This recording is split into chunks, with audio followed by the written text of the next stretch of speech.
And so then after we went away, we shot Black Hawk Down, came back, won 2 Oscars. I went to the Oscars. Where'd y'all film that? Morocco. Oh, wow. I didn't know that. Wow. Yeah. Yeah. So I was over there for 6 months. And it was just crazy. Amazing cast. If you look at the cast, it's a who's who. I'm going to go rewatch it. Yeah. And we were at a point where any one of those guys could have gone off to be a huge star. Yep. Like anyone. And so again, you're like, I earned it. I'm here. And then I signed with CAA, which is one of the biggest agency. Yeah, and I had really, really big agents there. I had George Clooney's agent at the time. You literally said RCIA. I signed on to RCIA with the CIA, and I'm like, they put you in the Secret Service over this? That's another story. He was so good at Black Hawk Down. Yeah. CIA was like, we need that guy. Hey, kid, you could be a soldier. You could defuse a bomb there, kid.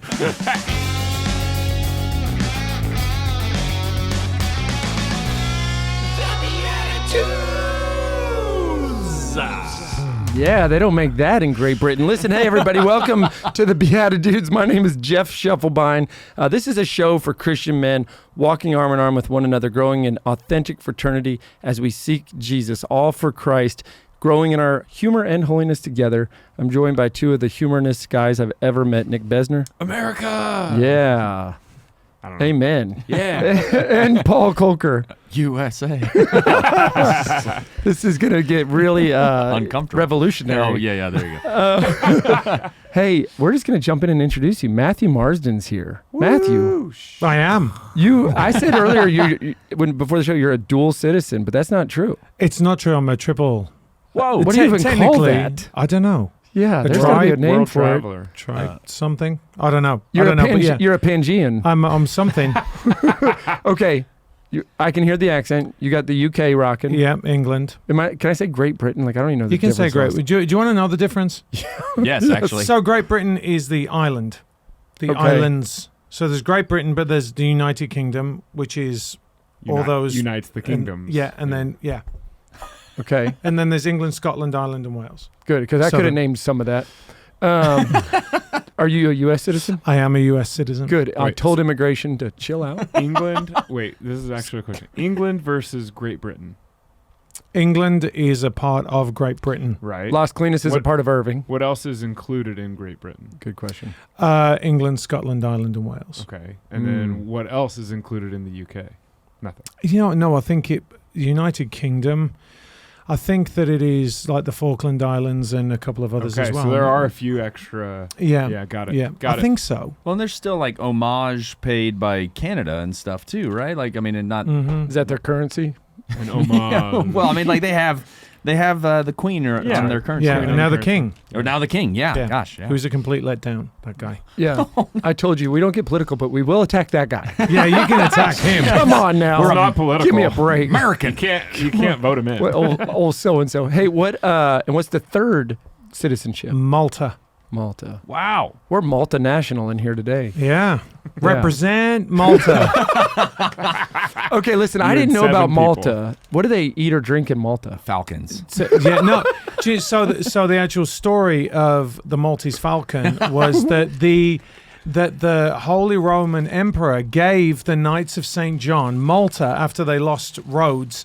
They gave the island of Malta to the Knights of St. John, and the fee was 1 Maltese falcon a year to the Holy Roman Emperor. What? That was the tribute or whatever that had to be? That was it. Wow. And then someone shot the last one and killed it. Oh, no. True story. And then Humphrey Bogart? And then Humphrey Bogart came along and made a movie about it. So, wow. But they like Italian food, and it's pretty much Italian food. All right. In honor of your roots, we're going to have tea and scones here today. And by the way, this is not your Walmart knockoff china. Look at this. Older than all of us. Swanky. So I'm going to be getting this all set up while we get to know more about the Falcons. I just have to say, though, it's incredible. I got to visit Malta in the year of St. Paul in 2008. Is that right? Or 2009, sorry. It was spring of 2009. I was living in Italy at the time, and so I was studying in the seminary. I just turned out, but me and a couple guys went to Malta, and it was gorgeous. I mean, the churches there are incredible. It is. I mean, It's like you throw a stone and you hit a beautiful. I can't Yeah. believe you guys are doing this. This is insane. We're having the tea we're having is called Malta breakfast tea. So Hang on a minute. So did you go to St. Paul's Island? I'm trying to remember how what we did because it was the island that had Popeye's Village. Yeah, that's Malta. Oh, okay. Yeah. Did you go to Popeye Village? We saw it at a distance as part of a tour, so we didn't really get to go in and explore it. But Robin Williams was also a huge influence on me growing up, and so it was. Yeah, he was amazing. Yeah. Wait, what does he have to do with it? He was Popeye in the movie that was shot in Malta. Oh, I thought we were just going to bring up Robin. Look at this. Yeah. You're pouring it all wrong, Jeff. It's all wrong. Pinky out. What have you Gosh, I'm going to spill hot water on you. What have you done, mate? You're having a giraffe, aren't you? The way you pour your tea. Wait, I have a list of phrases that I'm going to call out to you here in a second that I had Katie print up for me. Where did you get this dishware? China. It's China. Got it from China. Oh, We got it from China. That's pretty good. That's very good. We're gonna make China pay for the war. No, that's Mexico. But that's okay. We'll make China pay. China. We just got canceled in China. Yeah. We were starting to really make it big. Okay, and then from Sprouts, we have, what do they even call these things? Crumpets. Trumpets. No, they are Trumpet. scones. Trumpets. Or scones. Yeah. Sconces, if you will. I'm quite happy to see this. We want you gotta to feel say- at home here, buddy. I too. Although a scone is a little bit of so the proper English scone is more like a biscuit. Mm. You know your biscuits, Okay. but with no salt in, and you cut them in half, and then you put clotted cream, and then you put a little bit of jam on the top. But Okay, I thought listen. biscuits were cookies, though. They are, but like, but you're. I'm like a true- translating a true- for you he's guys. translating a true biscuit. I'm true translating. Katie Okay. told me she was going to go get clotted cream for us. And I said, she I'm should've. Scottish. And I said, I will throw up on the table, the tiny table with the clotted arteries. On the tiny table. Oh, that's right. Oh, do we cheers with all the stuff in our hands? What do we do? Oh, we're hit the doing it all. We don't have to saucers. do it all together. Okay. Yeah, let's yeah. And what's like a proper, toast? like a toast or something you might say right now? I don't know, like enjoy your breakfast. Do tea. Maltese tea. All right, I'm going to take a bite first. Everybody biting and drinking at once makes the audio podcast not Yeah. good. Tough. Yes. Yeah. How do we- I'll talk. Especially, I have that. Was it misophonia? Misophonia. You know where you hate to hear someone eating that like. So I might go a little bit ballistic if I keep hearing all I that. thought I thought misophonia was when somebody's like giving you fake news. It's misophonia. Misinformation. That's misinformation. Oh, I also thought Fake news, Jeff. It's fake news. Briley's been making scones lately. Oh. They're amazing. They're and you've been holding out on the BeatiDudes. well, and we didn't talk about it. Thank you. This is good. I feel gobsmacked. Katie just printed up some. Here, you want to try one? Some English words. Yeah, I told her to get some of that. What's it called? Not crikey. What's the group? No, it's You too? no from the movie Snatch. What is the Oh, that's. It's been so long since I've seen Snatch. Why don't we lean away from the mics while we chew? You can, yeah. Don't make me go there. Yeah, you got to do it in a British accent though. Oh, that's right. Yeah, no, you got to give yourself a chance to say, blimey, look at that. Bit Australian. Oh, yeah? No? Oh, that's right. Yeah, no, I'm veering into Australia. Talking a little bit like that. Yeah, It's no. like Australian. He's got a pretty good accent in it. In it, know what I mean? It's all like that from London. Oh, hey, this is a Hi, true there. story, They man. really break it up like that. Like, you can Yeah. tell. Yeah. Oh, this okay. Bloke. Yeah, we're all blokes. We're blokes. Blokes. They're gonna laugh Bonkers. at one of these words. Don't be daft. Don't be daft. Yeah, don't be daft. Does that mean just say daft or is it kind of fun? No, it's like you don't be silly. Yeah. Like, don't be. Don't be an bonkers. idiot. Don't be an idiot. Bonkers. Yeah, that's bonkers, mate. Yeah, It's crazy. sure, mate. Gobsmacked. Yeah, you don't use gobsmacked here. Never at all. What would you? In a Stunned. sentence, please. Oh my God, he's and gobsmacked. I would by say it this. if I saw a terrible band. I went there, I paid $50, and we got gobsmacked. Yeah, well, this is your gob. It's your mouth. So it's A like cuppa. mm, A cuppa. a Oh, that's what this is. A cuppa. Cheeky.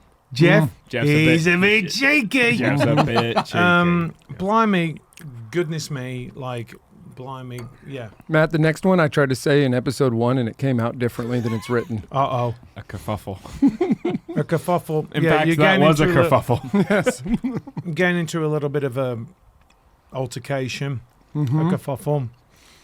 In it, you know, it's funny because when I went back to, true story, we went back to England this year, and I noticed that a lot of the youngsters were talking with like an East End accent, but what would have been like more of a black East End accent. Mhm. You know what I mean? Like it got a little bit because over there, you know, it's not like here where you have like African Americans. Over there, it's mainly like Jamaicans, West Indians. I grew up with them, Mhm. so. But you know, the way that the youth are talking now Yeah. was very much like you would when I was growing up if you were black and from the East End, which is really weird. Which I thought would be like, that'd be totally like cultural appropriation. You know what I mean? It's like, in it, know what I mean? In it. All right. In it. Yeah, you know what I'm saying? Like, you know, like snatch, like that. And I was like, what is that? Like, why are you speaking this I thought way? you were speaking English. Why are you speaking this way? You are not a young black man from the East End of London. I don't understand. Did you pick up on any Texan when you moved here? Y'all. Y'all. Yeah. What That's about actually the proper way. all y'all? Oh, no. That's you plural. You double down on the all. Double. No, it's like, y'all. My kids say it now. It didn't say. I think it's a survival technique. Mm-hmm. When you move to a new area, Mm-hmm. you know, you kind of like pick up the colloquialisms and. Well, now people got to know who you are because we've gone deep into culture and crumbs and all sorts of teas from the Crumpets. islands, Mm-hmm. the mainland, Mm-hmm. The homeland for most the people. homeland. Yes, Matthew Marsden, you're a guy that our friend Jennifer Nolan tried to introduce me to 6 years ago, but you never responded, buddy. I was like, Shufflebine. Crooked leg. no way. No, That guy can't say kerfuffle. I know. And so then what happened is I started a business and a podcast and I did all this stuff and I met as many of your friends as I could so that we could sit at this table and I have know, tea it's- with you. yeah, It's really, That's what you call commitment. It's I'm like gonna stalking. I'm gonna It's get a kinda like response from this stalking. guy. Yeah. Yeah, it's kind of stalking. but it's also delicious. Okay, no, I knew about you. Then we actually got to shake hands at a YCP event for young Catholic professionals. You're a Hollywood actor. Your IMDb is long. It's scrollable. I know. Most Yeah. of I'm on IMDb, and you're like, yeah, I don't even have to go below the fold. You're like this guy. Yeah, well, I've That's been. the sound it makes when you scroll. That's exactly the sound that it makes. You should see. He's got a very weird iPad. Yeah, no, I mean, unfortunately, I've been doing it for a long time now. So I'm. How did this happen? How do you become a Hollywood actor? And oh, by the way, you're a man of faith and a father. Like, you got to just start at the beginning because this is mind blowing. We've had the tea, we've done all the niceties. Like, let's get to business. All right. Now let's So, spill the tea. Well, yeah, this we haven't had all the tea yet. You know, it's dangerous to say to an actor, "Speak about yourself." You know, Yeah. that's very dangerous. Like, how long Buckle have you up. got? How long have you got? No, so you know, I grew up in a poor area, a very poor area. in So the you really UK. grew up overseas. You didn't move to the States early or something. No, Yeah. no, I grew up in the UK. I actually grew up in Mordor. Mm. Like, literally, that's where Tolkien based Yeah. Mordor on. It's a place they call the Black Country. Wow. And it's very industrial. Have you seen Peaky Blinders? If you, Mm-mm. Yes. Not- you know of Peaky Yes, Blinders, yes, right? aware. It's kind of near Peaky, where they come from Peaky Blinders, and there's a couple of characters in there from there. But so I grew up there, and I just loved movies. I loved Rocky. Really inspired me. Actually, I thought, you know what? Oh, if I can work hard enough, then I can make it. Right, Yeah. because I didn't like. So over there, I know sometimes this is a little bit of an alien concept for Americans, but there really is a class system. Mm. You know, you have your working class, and you're pretty much going to stay there, right? And then you have your middle class, and then you have your aristocracy. But there's not really that much vertical movement in Mhm. that. Hmm. And I was like, okay, so I grew up. Mom was a single parent. my grandparents live around the corner, and I went to church. I was an altar boy. I did my bit, but it was kind of a lonely place to be because there weren't that many Catholics there in the UK, right? So it's just not. It was just the Irish immigrants, which my grandfather was one of them. And so I ended up, I'll never forget actually becoming an altar boy because my nan took me around to this Irish priest, and it was just like Snatch, right? So I turn up there and they're like, this is Father Burke, and he'd go, all right, Matthew, I'll pay you and I'm there like this 10-year-old, and I went, yeah. Oh, yes. And I'll tell you this. And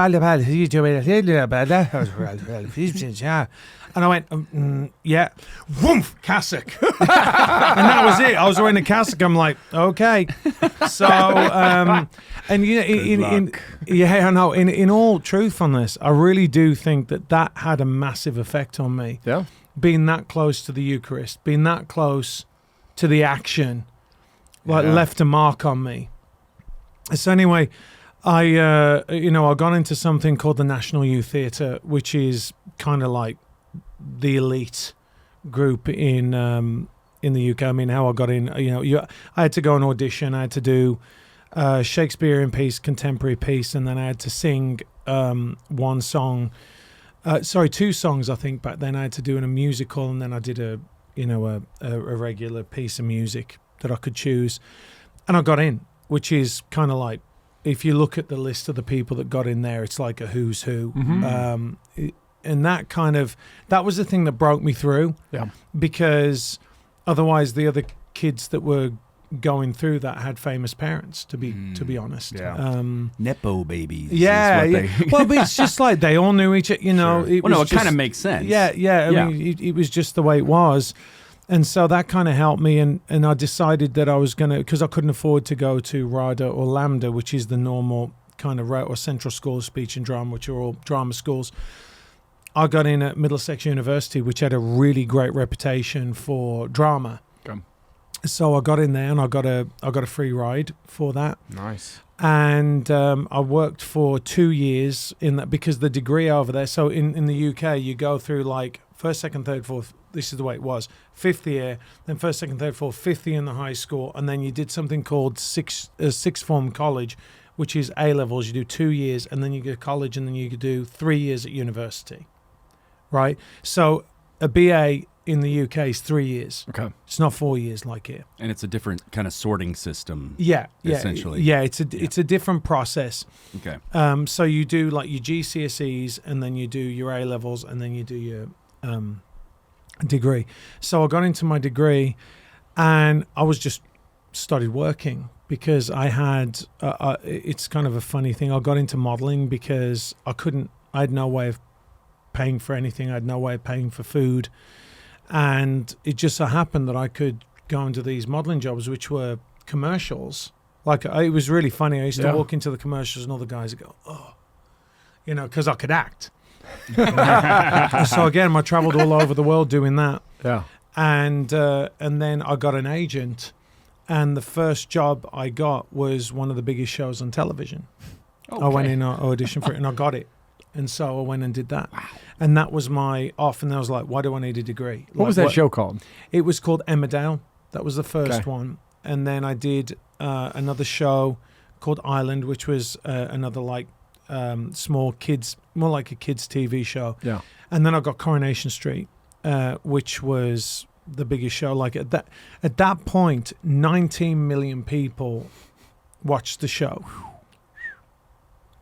It's not small. So it's huge, and so it just changed my life. It was huge, huge. He's dancing. He's doing the dance. Now, and so I mean, literally overnight. So the way that the show worked was you filmed, and then 6 weeks later it came out. So I started filming the show, and it was actually on the 3rd of March 1997, which was my birthday.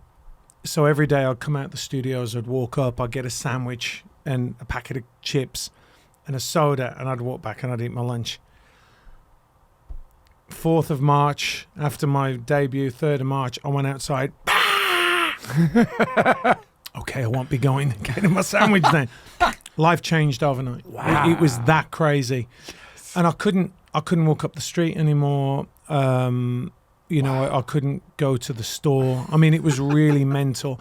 And then you couldn't be prepared for that. That's why I have such a lot of sympathy for these, child stars. And then I was 24, 25. It was still too much for me. Yeah. I didn't expect it. I didn't know it was coming. And so, for example, it was around Christmas time. So that was March, and it got down to Christmas time. And my local town said, "Can you come and turn the Christmas lights on for us?" And I was like, "Okay, Wow. Okay, I'll go do it." And so I get on the train from Manchester down to my hometown, and I get out, and there's just a wall of police there, and I was like, "Who you here for?" Yeah. Like, I'm like, and they're like, "No, Looking around, yeah. You've got a police escort." And I'm like, "What are you talking about?" And they went, "Oh, there's a lot of people here." No way. And I was like, I used to run around here. yeah, I used to be. And so I'm like, what? And I walk out, and there was, their count, 27,000 people there. Shut up. Oh my God. Yeah. Turning on and the I Christmas was lights. Everybody wants to come out. yeah, and I had to get in. I got into a Mitsubishi Shogun, and they opened the sunroof, and I had to drive through it. It was insane. And I've been trying to find some press cuttings, because when you're in it, you think it's always going to be like that. It's always going to be like this. Is always going to happen. And so I go there and I turn the lights on. Press the and button. It was just, Let there be lights. and that was it. I mean, that really changed my life. And then I won. This is another story. So I get nominated for the most popular newcomer, like best newcomer, the National Television Awards, which is the award. Yeah. I mean, there's that and the BAFTAs, but this is voted on by the general public, so it's kind of like you want that one. And so I'd only been in the show a little while, and I turn up to the Royal Albert Hall, right, and I'm like, I get nominated, this is amazing, but I'm like, I'm never going to win, right? There's no way. I've only been in this like 2 months, I think, or 3 months. And so I go to the bar, right? Because I'm just absolutely like... What a smart move. Yeah, I'm like... and so I have a few drinks, and there was this like big actor there, a guy called Robson Green, who was very famous in the UK. And we just started having drinks, and I got, a little bit buzzed. I had a few drinks. I'm like, this will get me through it, right? This will get me through the embarrassment of having to sit there and have a camera in my face, and then I'll go off, and then I'll have a good time. But my mum was there, and my sister was there, and so all I remember is I'm sitting at the Royal Albert Hall, and they all, they run with the cameras to the different people, and they're not near me. And I'm like, good. Right, good. Just let me get through this. Yeah. And I just remember them saying the nominations, and then they went, brr, brr, brr, brr, brr, and everyone goes, and I'm like, Everything slowed down. And everything slowed down. I'm like, I've won. Oh my goodness. And so I woke up. I just remember thinking, don't slip. Like, don't trip. Yeah, don't so I went up and I got the award. And so that was my life for like a year, just like crazy. Whirlwind. Yeah. Crazy whirlwind. And then I said, I'm going to leave after a year. And everyone thought I was crazy. I was like, no, for me, it's always been about the work. It's never been about the fame. And I think that's a little bit different, like a little bit of a different approach in Americans to Brits, in the fact that a lot of Americans are like, I want the fame. Whereas, the work doesn't matter. Yeah. Well, drama's baked into the culture, like with Shakespeare and all of that. I mean, it's so much of a thread of the fabric of y'all's world. Yeah, it's a part of the history of the country. Yeah. And so, you do Shakespeare, everyone does Shakespeare, everyone learns it. And yet, so I left. I signed a recording contract with Columbia Records, which you didn't know about until just before we started this. And Because you showed us a video of you singing with whom? Beyonce. Which Beyonce? Knowles, perhaps? Beyonce Smith. She's from Capel. Got my hopes up there. You signed a singing a record contract because you were an up-and-coming actor who lit Christmas lights. Pretty much. It happens to all. Now, the truth is before that, I got offered a recording contract, but in my naivety, I was like, I'm not ready for this. But I wasn't ready for it anyway when I got the show. So you know, it was kind of a crazy time, and I did that. I traveled around, I had a couple of hits, and then I was like, okay, I want to go back to acting. So I'd heard that there was this movie being made with Michael Caine called Shiner, and it was about a young boxer, or about his dad is a promoter, which was Michael Caine. So I don't want it to sound like it was my movie, but it was his movie. But his son, should I say, was me. He was a young boxer. He was a promoter. And what a fine son you were. You're having a laugh, aren't you? And so, no, you know what's funny about that? So everyone in England is so used to like the Michael Caine impression. Yeah. Right? It's like, it's like Chris. Yeah. Wow. Jeff is crazy. New. I'll tell you a story about that in a minute. But like everybody has a Michael Caine impression. Yeah. And so I'm there and I'm doing the read through and I hear this voice, Juno, you should go over there and do this. And I was like, that guy says, oh yeah, it is him. It's the guy. It's the dude. And I get this role with Michael Caine as he is nominated for an Oscar for Cider House Rules. Yeah.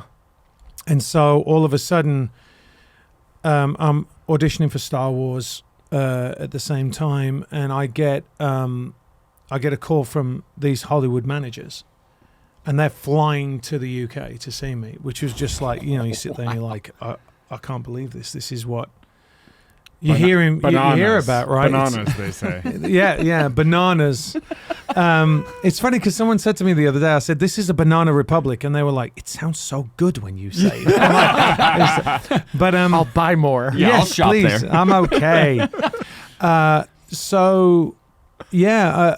They came over, and this one manager in particular I had a real vibe with, and she said, I want you to come over to the States. And I'm like, okay. Because I never wanted to come to America to be a bum, right? I wanted to come here and I wanted to have something and have worth for the country. So I was like, okay, I'll see you on Friday. And she was like, nobody ever does that. I said, oh, they do. And so I flew to Los Angeles, and it was crazy. You get there and it's Hollywood, and then I got Black Hawk Down. Black Hawk Down was not a small movie. No, that was huge. Yeah, I get the call and they're like, hey, Matt, Jerry Bruckheimer and Ridley Scott want to meet you tomorrow. And I'm like, excuse me, what? I've heard of those people. Yeah, and I go in and I meet with them. And you get to the point where if you're at a certain level, you don't go in and audition. You just go in and meet with them. Yeah. So I went in and met with them. So you became offer only. I did. Is this like the times that you were so blown away when your life flipped upside down overnight with the people crowding you just for a Christmas light sighting? Do you think that sets you up to not be as weirded out walking in to meet these two Hollywood, big shots, big timers? I think that what it was really was my grandmother cleaned toilets for a living. Yeah. So to me, it was all insane, and I never, I always know that, people go to the toilet all the same and people put their trousers on all the same. And so I was like, they're just people just like me. I mean, there is something in there where you're like, I'm meeting the guy that did Alien. Yeah. You know what I mean? I'm meeting the guy who did, with Jerry Bruckheimer, who did Bad Boys and all these other amazing movies and Top Gun. And so you're there and you're like, but also in your heart, I earned it. Yeah. I didn't get a pass. Nobody, it's not like I was walking down the street and they were like, hey kid, come on, you can be a star, and then I was in. It wasn't like that. I worked my way up. Yeah. So I knew I'd earned it. And so then after we went away, we shot Black Hawk Down, came back, won 2 Oscars. I went to the Oscars. Where'd y'all film that? Morocco. Oh, wow. I didn't know that. Wow. Yeah. Yeah. So I was over there for 6 months. And it was just crazy, amazing cast. If you look at the cast, it's a who's who. I'm gonna go rewatch it. Yeah, and we were at a point where any one of those guys could have gone off to be a huge star, Yep. like anyone. And so again, you're like, I earned it. I'm here. And then I signed with CAA, which is One for of those the who biggest don't know, agency. Yeah, and I had really, really big agents there. I had George Clooney's agent at the time. You literally said RCIA. Yeah. I signed on to signed with the RCIA. CIA, and I'm like, they put you in the Secret Service over this? That's another story. It's a So movie. he was so good at Black Hawk Down. Yeah. CIA was like, we need that guy. Hey, kid, you could be a soldier. You could defuse a bomb there, kid. Like, what? You're like, have you seen James Bond? You can be At him. this point, All right. RCIA. What's that, Nick? I was gonna say, at this point, your Australian friends were probably like, your career's going off like a frog in a sock. This is Australian. Wait, you just said Australian. Yeah, he did. Yeah, Yeah. sorry. Yeah, so It's a different island? It's a different island. Thank you. it's kind of Little like a bigger. different continent. Yeah. Also a different island. It's a little Yeah. bit bigger. Yeah, so Huge. it's it's huge. So anyway, I do Black Hawk Down. Then I go and do it's crazy. I got another job with Ridley with Jerry Bruckheimer that was written by a guy called Simon Kinberg. Simon, it was his first writing job. He went on to do all the X-Men movies. He did Mr. and Mrs. Smith, wrote it. Amazing guy. And there was a whole thing with that. It was my own TV show. It was to playing a superhero before the superhero genre came out. Anyway, that didn't get picked up, but then I went and got Helen of Troy. And again, it was an offer. I got Helen of Troy and went over to Malta, and that's actually where I met my wife. But What? yeah, there's a real interesting segue in there, right? That I got to tell you about because it's really important. Everything I ever dreamed of, I got. Everything. I was in an Oscar-winning movie with one of the greatest directors of all time, with the biggest producer on the planet, and I wasn't happy. Yeah. And anyone worth their own salt, I think, who has a heart and a soul, starts reflecting on, well, why hasn't this filled that hole? Right? Like, what is it? Like, you just, if I can just get there, and I got there. And apart from, becoming a giant, like, A-lister, I was right there. I mean, I hadn't sprouted off and done my own giant movie. I mean, I did Anacondas that was made for, play the villain in that, which is you always want. You want the villain role. It's always reserved for the best actor. Did that made a ton of money, $70-80 million back then in 2004, I think it was. That's a great movie. Yeah, these are big movies, Yeah. right? They're big. If you said I'm doing a $25 million movie now, people will go, wow, right? Because there's either the $100 million ones or nothing. But I just wasn't happy. And so when I was doing the Jerry Bruckheimer TV show, there was a girl called Joy Lenz, and she went on to do One Tree Hill. It's a very good friend of mine. She knocks on my door late at night, and she goes, I want you to read this. And she gives, out of the blue, gives me The Case for Christ by Lee Strobel. Wow. And I'm like, okay. And she goes, all right, good night, see you in the morning. And goes. And I just sat down and I started reading it. And I read it really quickly. And I was like, Jesus is real. I need to get my act together. Like, I need to figure this out.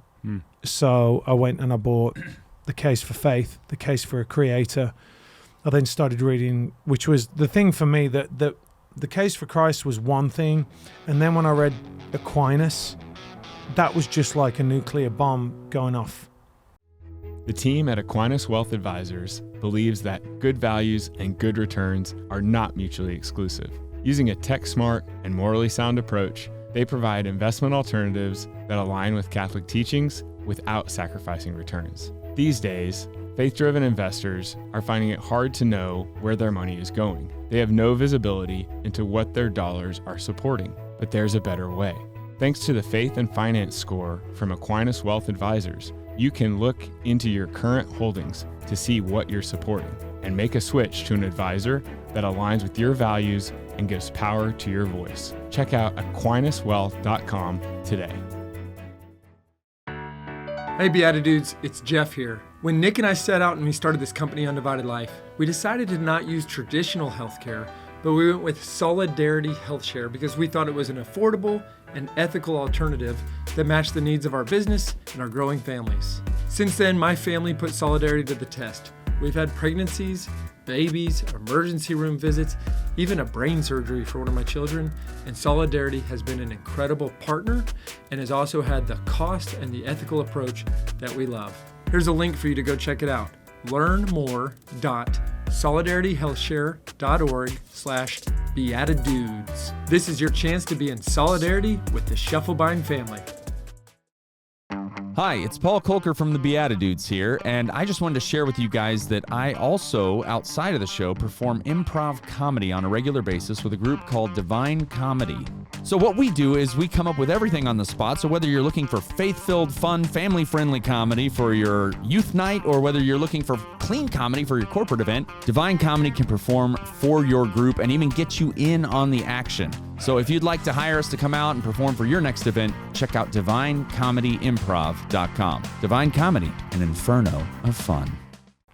And I was like, why is it that nobody told me this? Why is it that nobody explained this to me when I used to think that Catholicism didn't make sense? It was just like, and Jesus wasn't real to me. It wasn't a tangible person. It was just go there, go through the process, go home on a Sunday when I could be playing football. So Lee Strobel made Jesus real for me, and it made a lot of sense. It wasn't like a touchy-feely kind of esoteric kind of thing. It was just a very tangible, logical. It just made sense. I just watched this movie with my wife, 2 months ago, and it's like he's a journalist, and he just goes through the literally discovery process of okay, as an atheist, which is how he started, to go through and figure out the case for Christ. Well, this couldn't possibly be true. This couldn't, and one by one makes the case for Christ. Yeah, he shoots it all down. It's amazing. It is an incredible book, and an incredible film. Actually, it's one of the good ones. Yeah, because Christians normally make terrible movies, but this one's a good one. Did you stay in touch with Lee after all of this? Was it Lee? What was her name? From Joy. One Tree Hill. Joy. Sorry. Yeah, I've got a story about that. Yeah. All right. We'll keep going whenever you're ready. Yeah. So anyway, I start coming back to my faith, and it's funny because you can see the more I get into my faith, the projects start slowing up. You can track it. Part of that was I started turning stuff down. Yeah. Because things were getting more and more questionable. And actually, as time has gone by, they've got worse and worse and worse. And it makes it easy. I can't do that. Before, I'd be like, you know what, if I could just, and this is part of the difficulty, if I can just put up with this and get through the door, then I can change it, right? Because when I have the power. But it doesn't work like that, which is unfortunate. But and then in 2010, I'd done Rambo, which was unbelievable. Working with Stallone saved Rambo's life. Rocky, yeah, Yeah, go back to where it started, right? Yeah, I got some great stories about that as well. But working with Sly, I'm like, in which country on the planet could you come and go from being a nobody, watching Rocky, to being the guy that saves Rambo's life? It could only happen in the United States of America. It just, Amen. And it was a real moment. And then I started doing Transformers, which they messed my credit up on that. But anyway, and then I basically had an article come out that basically cancelled me, saying that I was a right-wing religious person, and I was one of the OGs being cancelled because all of a sudden, see what they do out there is they just don't call you. Yeah. Right? Like the casting directors don't say, oh, he's free. They'll tell they either won't check your availability because they don't like you because they think of XYZ, or there's pressure from the outside for them not to hire you. And you can see it, like if anyone wants to dispute it, look at the movies I did until 2010 and then look at the movies that came afterwards. But again, after all this stuff has come out with P. Diddy and all that, I'm like, God was totally saving me. Yes. He was totally going, no, Yeah. you're not going to be involved. And that it takes time because God plays the long game. Yeah. And so in the meantime, I got married. Were you married when all the cancellation kind of Yeah.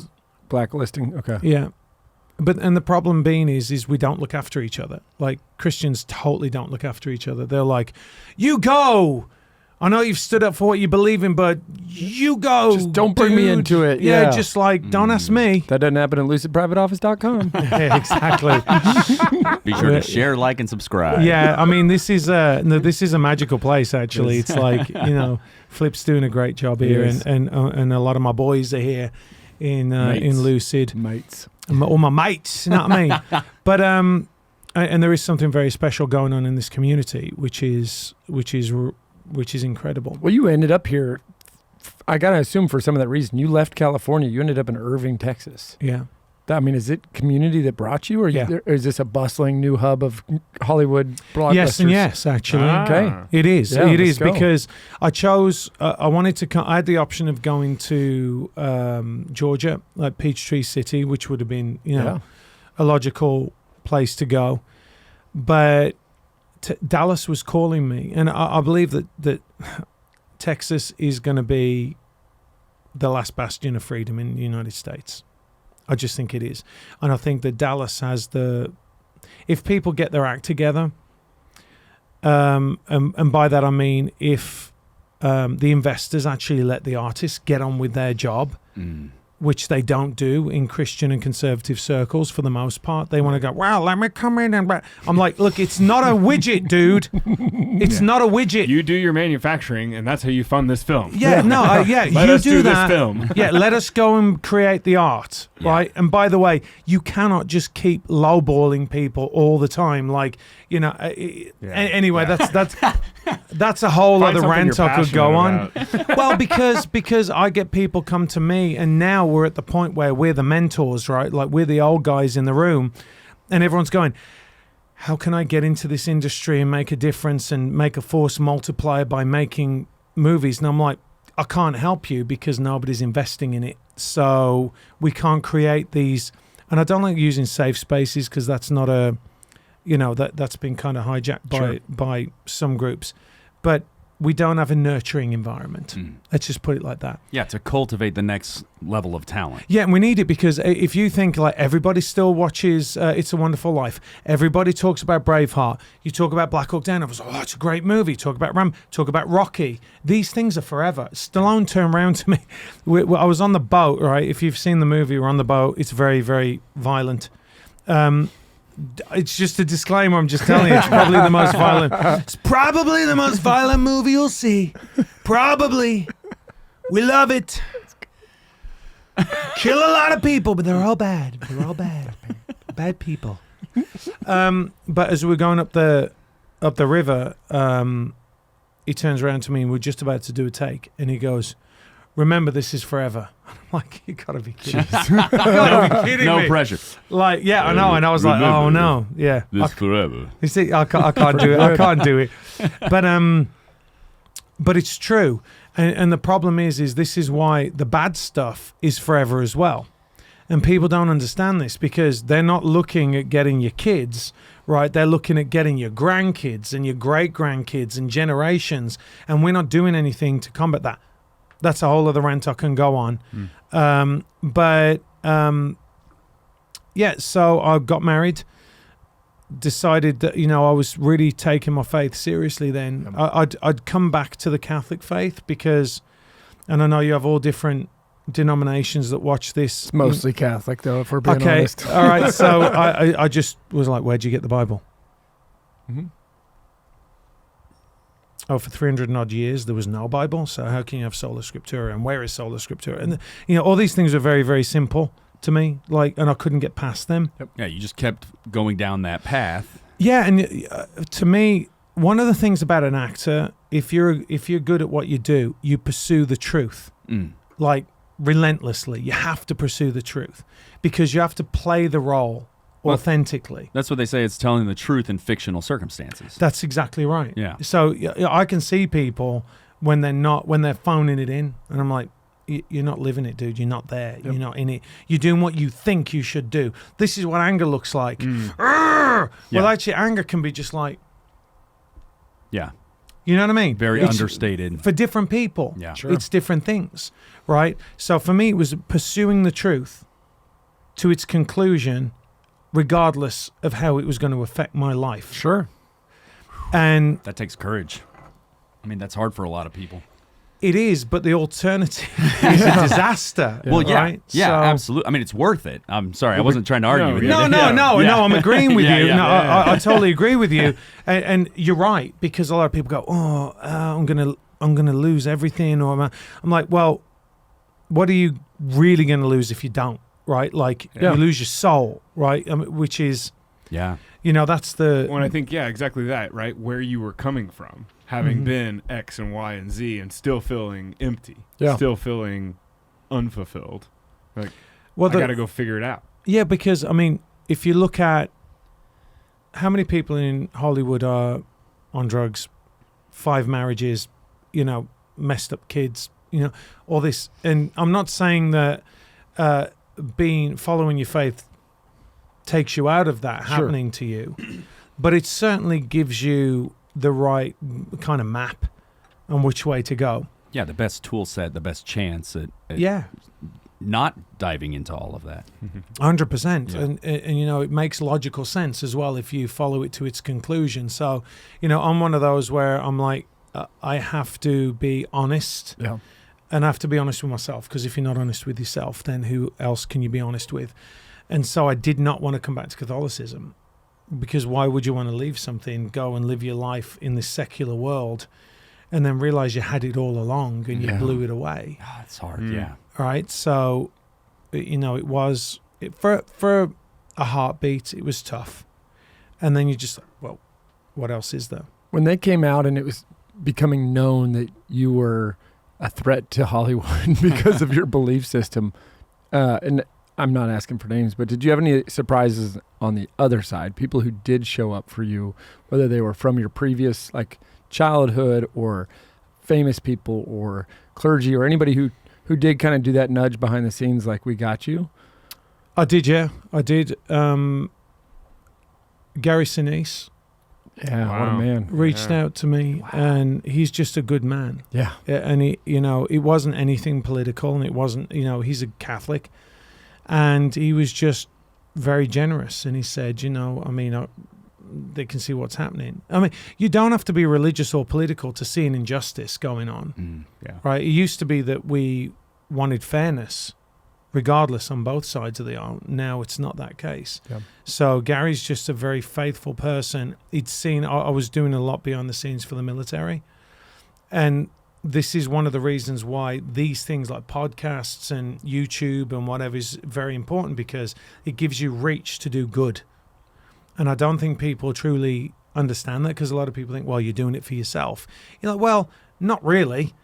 You can't. There's way more other ways of making money than doing a podcast that's going to make you $10 a month. I hate to tell you, it doesn't feed 8 kids, 9 kids, right? So Do you have that many?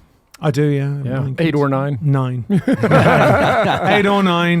Depends on where you live. Sometimes. Isn't that wild? You gave up to some degree the trajectory, but you only got blessed by a wife and 9 kids. So the riches of the other side of that life continue to pay off in a really big way, and you're not indicted in anything right now. Well, yeah, exactly. So far. No, but I think that one of the things that's been so surprising to me, and I had this, I was in at the bottom of Rodeo Drive in Beverly Hills. There's an Indian restaurant, and I just signed up with a literary agent. She'd read a script that I wrote, and she signed me up. And we went for an Indian lunch. She wanted to take me out for lunch. I was like, cool. And it's been very difficult to find good Indian food in LA. Let's put it like this. It's different here. There's a lot of good Indian food. I tell everybody how hard it is to find good Indian food on Rodeo Drive. So just let's go on record here. It's a nightmare. Jeff's been saying that a long time.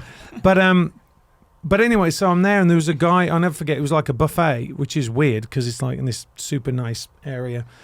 And we have the food, and then my literary agent at the time just wanted to tell everyone how many kids I got, and I think I got like 6 or 7 at the time. And she was like, do you know what? Have a guess how many kids he's got. He's got 7 kids. He's got 7. Can you believe it? 7 kids, 7 kids. But she loved it. It wasn't a negative thing at all. It wasn't negative. And this guy goes, 7 kids. And I'm like, here we go. Okay. You know, you're waiting for the other shoe to drop. Yeah. You're waiting to be told, oh, you know, don't you have a television? And I would say, well, I kind of enjoy doing the other thing more than I do watching television. I'm just saying. But anyways, you might have to edit that out. Jeff's like, no. I think it's a true statement. No, but it is. Theology of the body, baby. We got is. this. No, it's 100%. 100% is. And we shouldn't be afraid of that. But, and this guy goes, oh, man. And he goes, yeah, I always wanted more kids, but my wife didn't want any. And I saw the sadness in this guy. Wow. And it was just, and anyone that's got a big family will tell you that is something that is repeated over and over and over again. Is that especially men are like, I wish I could have had more If you kids. get them away from the crowd, if it's ever one-on-one, I have 7 right now, or 8. I think it's 7. You're at 7. Thank you. I'm in my taking spreadsheet. Marsden's math. He said 6 or 7, 8 or 9. Like 8 or 9. yeah, and it happens all the time. And it's almost like if you talk well of your wife with dignity and love, the guy who was just talking smack about his wife in a group will be like, man, I really don't like talking bad about my wife. And then when you start talking about families, that thing happens all the time. Like, you know, I actually wish we would have had more and this happened, or I put my career first, or, you know, you fill in the blank. You see it all the time because there's like a natural truth to being on this path of who God called us to be, not the jerks that we're supposed to pretend to be. Yeah, and you know, I do think that certainly for Protestants as well and evangelicals, that they really missed a trick with this because they don't look at things like, I explained to someone, I'm not going to say who it is, but I explained to someone very famous. I said, look, this is my idea. Rosie O'Donnell. Rosie O'Donnell. You just wanted him to do The that. fat pig. I didn't say it. All right, No, I didn't say it. He said it. Ventriloquism. He said it. Yeah. Just came out. It just comes out. Telling the truth It's a in fictional Trumpism. circumstances. Yeah. But I was telling him about, I said, look, you know, the way I see it is that when you are, can I talk about this even though a kid's Go watching for it? it. Yeah. Okay. I mean, if it gets really weird, I'll just cut it out. And you can sign up for BeatiDudes plus. Plus.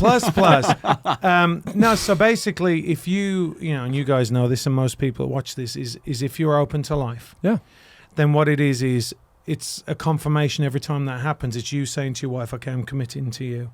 I'm giving everything to you, and I'm saying that I'm committing another however many years to you because I'm willing to have a child. And it's your wife saying, I'm willing to have my body ravaged for like 9 months and, you know, go through all this pain and this because I love you and I'm open to that. And what it does is it just forges this much deeper bond than it does if you don't. And I think that, again, in the Protestant way of trying to get further away from Catholicism in whichever way they can, right? And it has happened. Like, leaders have come along and they've like, oh, you know, we don't like Mary anymore, right? They didn't really read Martin Luther. Mm-hmm. Yeah. Who Martin was Luther into was every dogma. yeah, it was all about it, right? Yeah. So you look back and it's almost like they've taken steps and steps and steps away and lost so much of the richness of the faith. In the same way, I always joke to my Protestant friends, I'm like, hey, listen, I'm Catholic, I don't read the Bible. Sorry. You know what I'm saying? Like, well, I joke about it because they're so on fire for the faith and they do such a lot and they're very active. They're more active than Catholics a lot of the time. Sure. So, yeah, I mean, that in and of itself, I think, is a really amazing thing about kids give back to you. Right. I mean, I have learned so much because when you grow up in a family where there's like, so for example, me and my sister, I'm like, well, she's a female version of me, or I'm a male version of her. Like, that's it. Right. We have our mom and that's it. My dad wasn't around, but we have, you know, a mom. and then you have kids, and you go, hang on a minute, like they're all different. They're all different. You can't even flip them over and match any of them. No, you can't. I'm like, what is going on? All my kids have different colored eyes, for example. Like they're all of them. Yeah. So it has taught me a lot of humility. It's taught me to be more understanding of people's idiosyncrasies, and to think a little bit more about why someone might behave a certain way. Because I see my kids who have the same parents, who have the same, growing up together. They have the same childhood, Same environment. pretty much, same environment, and yet they're very different and respond very different to things. Like, my son Finn, you'll never break him. Like, he's so mentally strong. And then I won't say the other one, but one of my other kids is more sensitive, and they're the same. Like, say, the same parents, same there's environment. certain things it's just amazing. baked in, certain personality traits that God just authors into that child. Into that person. It's incredible. It's incredible. Yeah, we got them all. First of all, I want to just acknowledge for a second, like, sometimes you feel an excitement and an energy, and everything you've described about the life of an actor. Paul, his hairs are standing up everywhere. He's buzzing.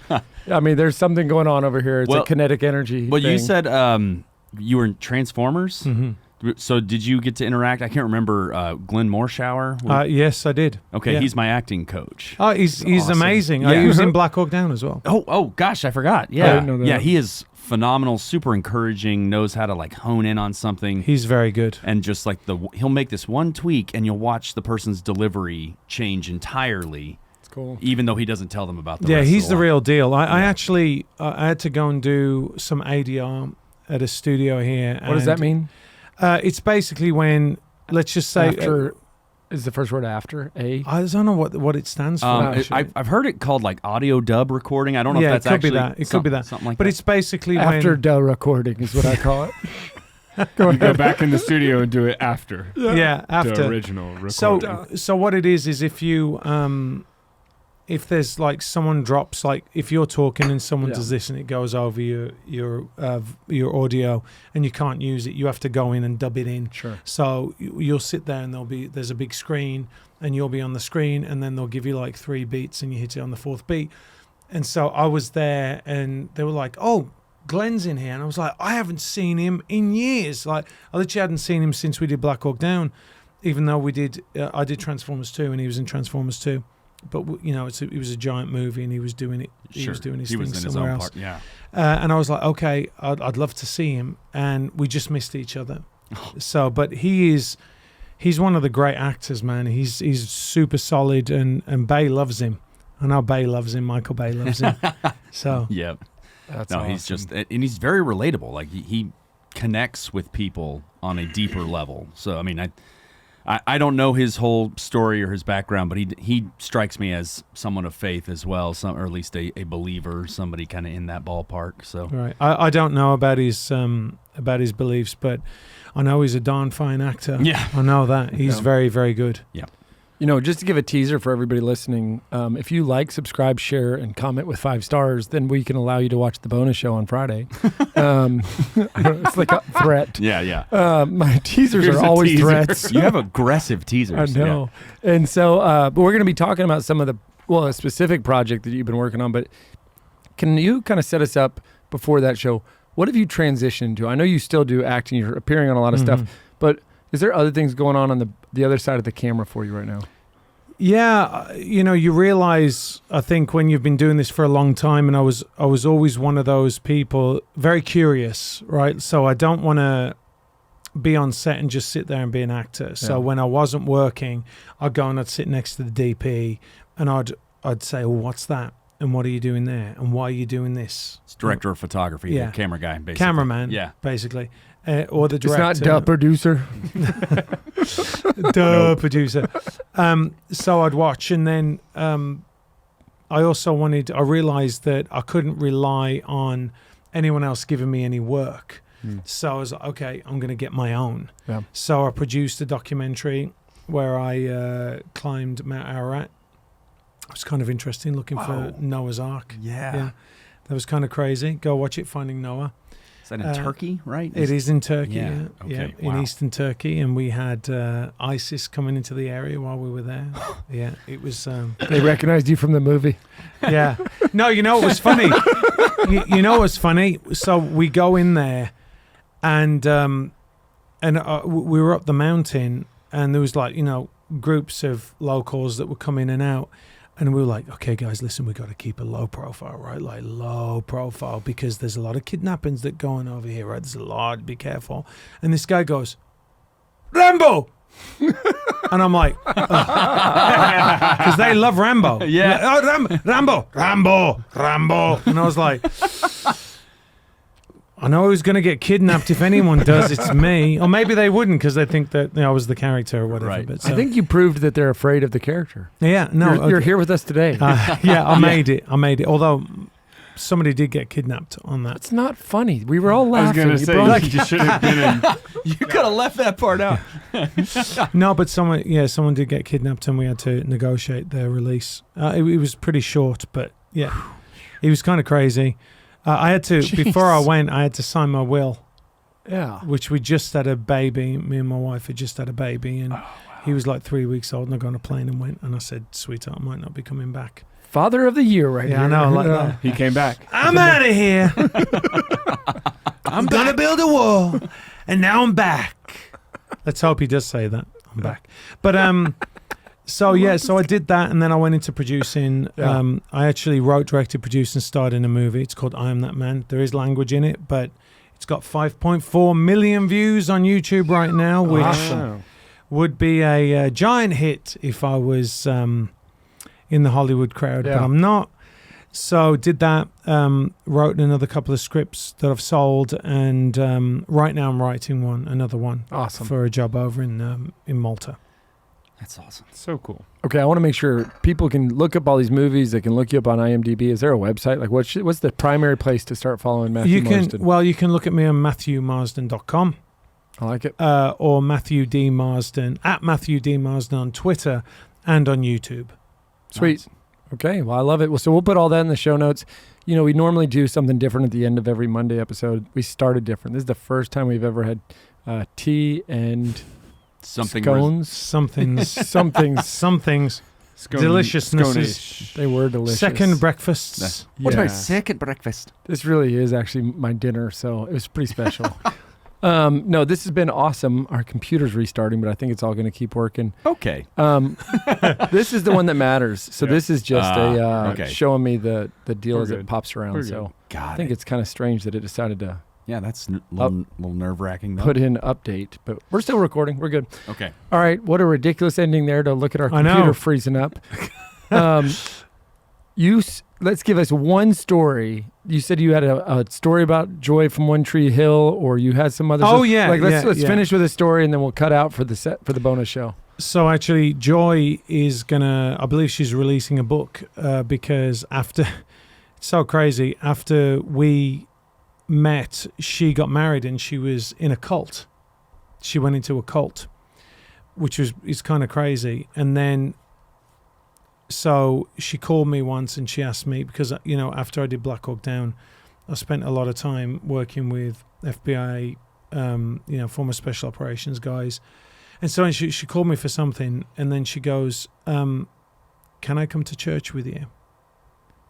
And I went, I would love that. I would love that. And she came to church with me 15 years after she gave me the book. Wow. And she was coming back to her faith. And she'd just been through this horrible, horrible situation.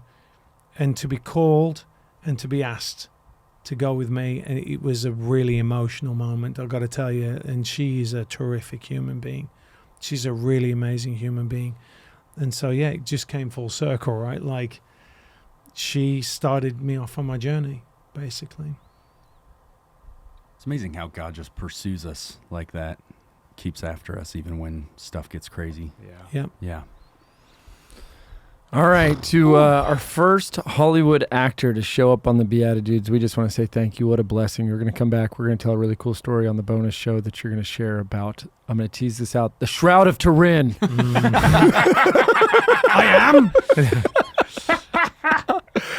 All right, folks, we're going to see you around Lucid Private Office. For the rest of you, we will. See you in the Eucharist. God bless you.